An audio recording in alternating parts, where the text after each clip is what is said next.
It was to make a difference for Newcastle, to have Newcastle realise that they can have a vision, something to strive for, to be put on the map. It's also understanding how unique Newcastle is. So not only is Newcastle unique, but every suburb within Newcastle is extremely unique and like no other. So Beresfield is nothing like Wallsend, which is nothing like Stockton, and their local needs need to be heard, as well as having their fair share of expenditure. Well, there's definitely the business acumen that comes from my previous life, but I think it is the understanding of community and the dream for Newcastle to have a vision, to be something. So we are the largest coal exporter in the world, and we're in the midst of a mining boom. So we need to leverage off that and put ourselves on the map. My first priority would be to make an assessment, a business success assessment, ask for asset statement, budgets, employee statements.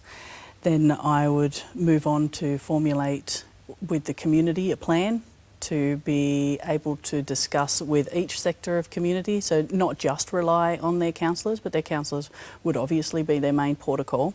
And then the next very, very important would be to engage the councillors and build a good, strong relationship, understanding why they stood, where they're coming from, what they're hoping to achieve, and that way we'll be able to operate as a much more cohesive front.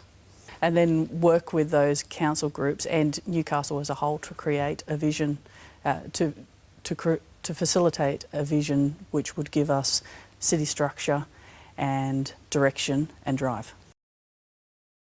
Yes, I do think that has been missing. I think the council has worked on it. We do have the 2030 plan and we are moving towards that, and that has great stuff. That has great content.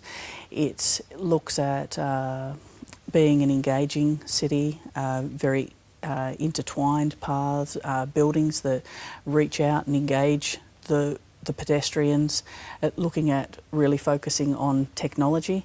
Another of my vision ideas is for us to become a technology city where you have all the business side that can use this technology.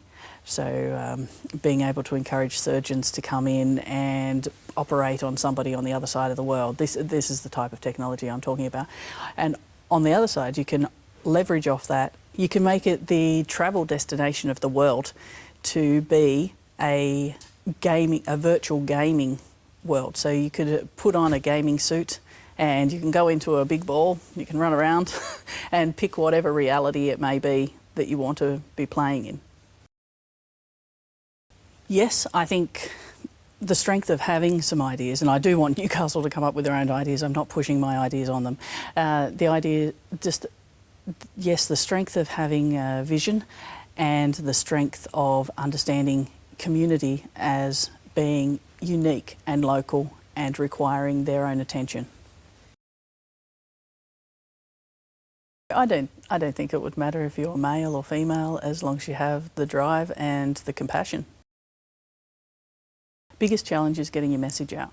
It's making people understand where you're coming from, what you're trying to do. It's encouraging others to come with you. It's putting a dream and making people follow it.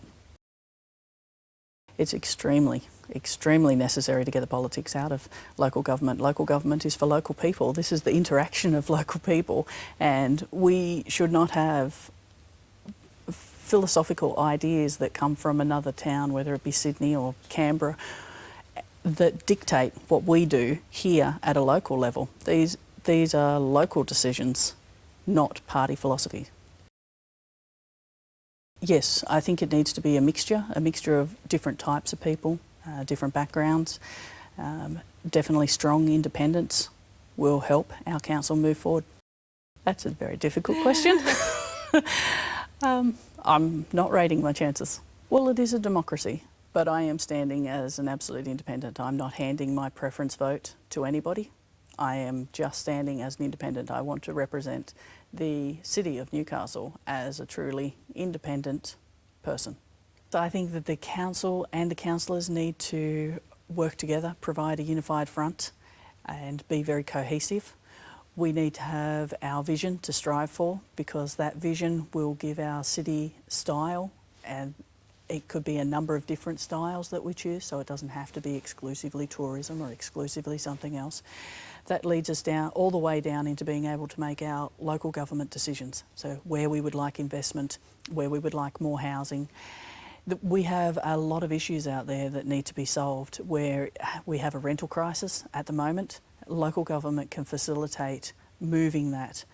We have an identity crisis. Local government is where that starts. It's with the people on the ground. It's the community that comes forward with those ideas.